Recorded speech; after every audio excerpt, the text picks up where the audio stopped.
Happy World Kindness Day. Let's talk about kindness. Thank you for joining me on the live today. Very excited to do this. Haven't done a live in quite a while and want to start doing them more often.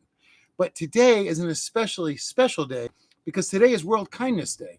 And kindness is one of the keys that is one of the prevailing threads underneath of every topic we discuss. All come and all have the thread of kindness. You pull that thread out, whole thing falls apart, as you can imagine. So what I wanted to do is start off today with a quote. So today's quote is from Lao Tzu, and it says, kindness in words creates confidence. Kindness in thinking creates profoundness. Kindness in giving creates love. So think about that. Kindness in words creates confidence.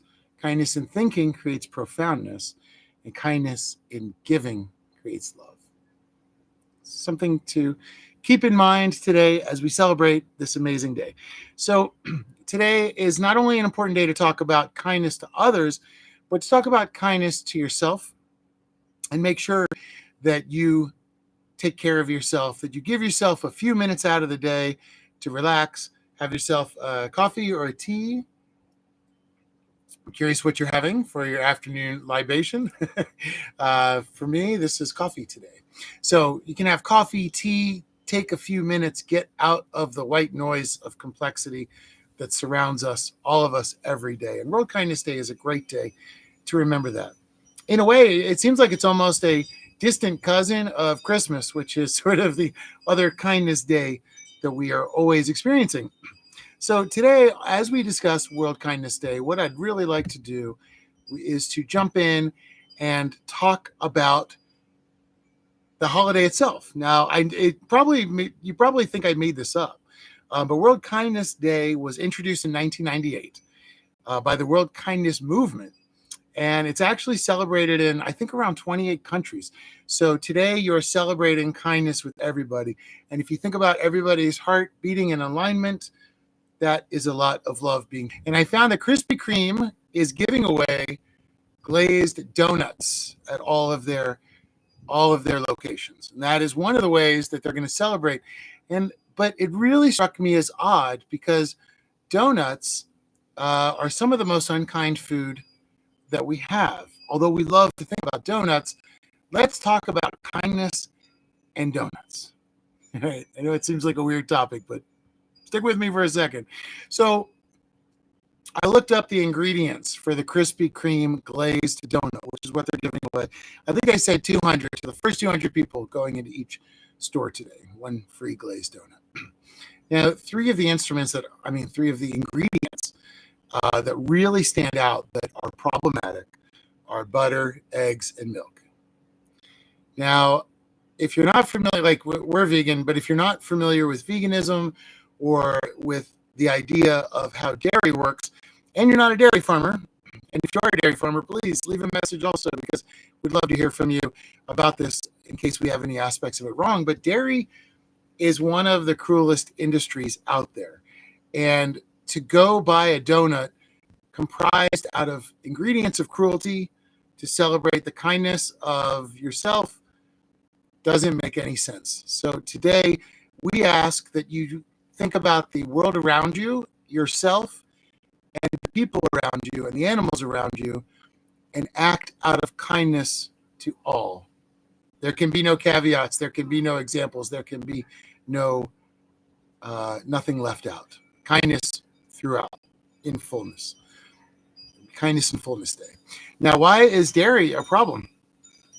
If anybody knows, I would love to also see what your thoughts are in regards to this. Dairy has a lot of issues with it. The first one is the separation of calves from mothers. Now, this happens when the babies are born. The babies are pulled away from the moms, and that way the moms are lactating, and they're making the milk that everybody craves for the butter and the milk. And the babies, if they're males, generally are put into these little holding cells and killed young to be veal. Others can be used to become cattle, I believe, for beef. So just imagine your newborn being separated from you And across the animal world, mothers growing, mothers taking care of babies is the story we see in everything in the animal world. It's one of the only things people relate to in the animal world everywhere. They know there's a mom, they know there's a baby. So it is at the most basic level something we understand. And tearing a baby away from a mother so you can have one bite, something that you found enjoyable, that you'll remember for like a moment, is not kindness. Sorry, it just does not qualify. Now, the other issues we have with dairy include forced pregnancies. Dairy cows are artificially inseminated, which means that the mothers will go through the birthing process often. So they have the baby, they pull the baby, they get the milk, and then they will re-inseminate them. They will have multiple babies breeding for this one purpose. And remember that they're only having the babies so that they will start to naturally create the milk that people want. So it's not like a farmer's walking out there when there's milk available and pulling it out and saying, oh, thank you. This is great. Thank you, nature, for this wonderful kindness. Absolutely not. Dairy is a very cruel industry. There's no kindness in it. And I mean, aside from those in general, we're just talking about the milking, but a lot of the machines that are being used to milk now actually injure a lot of the cows. And a lot of them develop metastasis. So they get a lot of infections, and a lot of them will die from it, just from the milking process and the machines that they use. Now, as we talked about before, the babies are generally sent for veal if they're males. This means the veal industry relies on dairy farms for the male calves, which are only raised for slaughter. Born to die is not an act of kindness. And the lack of natural life. Like, I mean, if you think about these cows are living in factory farm conditions, they're living in unnatural conditions from beginning to end. Everything is stressful for them. They have terrible lives.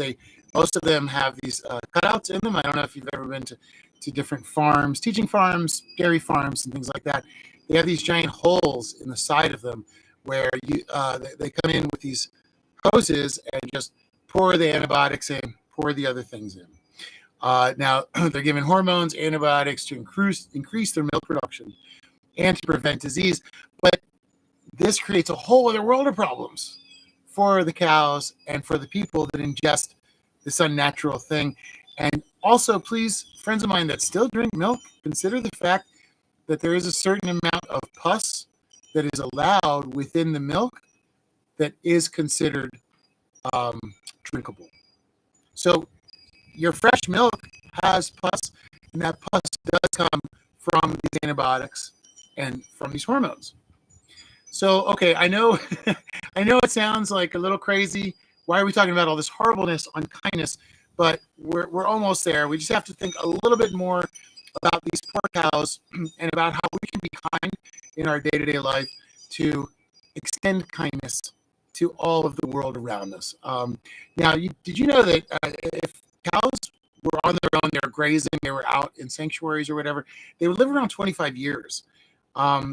Dairy cows will live 4 to 5 years due to the stress that their body goes through if they're not killed or murdered right away. And the very last thing is think about gelatin. For those that know, gelatin is a very, very terrible byproduct of all the other death industry. But gelatin, for people that don't know, is generally made out of the boiled down bones of the different animals. So when you're having Jello, gelatin, gummy bears, anything, if you go to the ingredients, it says gelatin, that is from skeleton and parts that they just couldn't use anywhere else. And that is a way that the industry uses as much of the animal as possible to maximize their product as much as possible, to maximize their profit as much as possible. Now, this is, so if we think about it, a lot of the things that we consider normal. You might even think giving somebody, like I said, a free donut is an act of kindness, but we need to look past these things themselves and look at what we're actually doing. Look at the choices we're making. Are you choosing kindness? So I'd love to know how you're choosing kindness today. How are you making the world a better place today? How are you putting out kindness vibes and making changes? Because we all have different ways. We all have different beautiful attributes that we can bring, and together we can uplift all of each other through kindness. Like I said, it's the most important thread in all of our different areas. And choose kindness, but again, not as a saying or as a day or not even just a smile to a stranger. We're in a world where that is not quite enough. We have to think about our relationship with the natural world, and we need to offer kindness and thoughtfulness to everything around us, whether it's a person, an animal, a plant, whether you're thinking about, am I putting harmful poisonous chemicals into my dirt, which is now going to kill all the things that come and eat my soil. We have to remember every action is a drop that creates this ripple effect of kindness out there. So we've had a lot of negativity over the last, couple months with all the elections going on here in the States and other places. But let's take today as the day to choose. We move forward from here every day in kindness and think about the animals, think about people, think about yourself. Don't forget yourself. Be kind to yourself. Remember, we're all part of the solution. So I hope you guys are having a wonderful World Kindness Day today. Wonderful World Kindness Day today. It's a little hard to say. So yes, please send a message. Let us know. How did you celebrate today? What did you do that was wonderful and kind and made the world a better place on this World Kindness Day? Thank you all for tuning in, leaving the comments, leaving your messages. We're excited to continue doing live streaming quite often. We want to talk about more kindness. We want to talk about positive things in the world. We're going to be popping on doing live streams, talking about all forms of good things that are happening in the world, as well as other ones that are slightly challenging that deserve and need critical discussion. So I hope you guys are having a great day, and I can't wait to see you again for another live. It's always fun to be able to hang out, have a coffee and or tea, relax, and talk about conservation together, talk about the world together, and figure out ways together that we can make this a better place.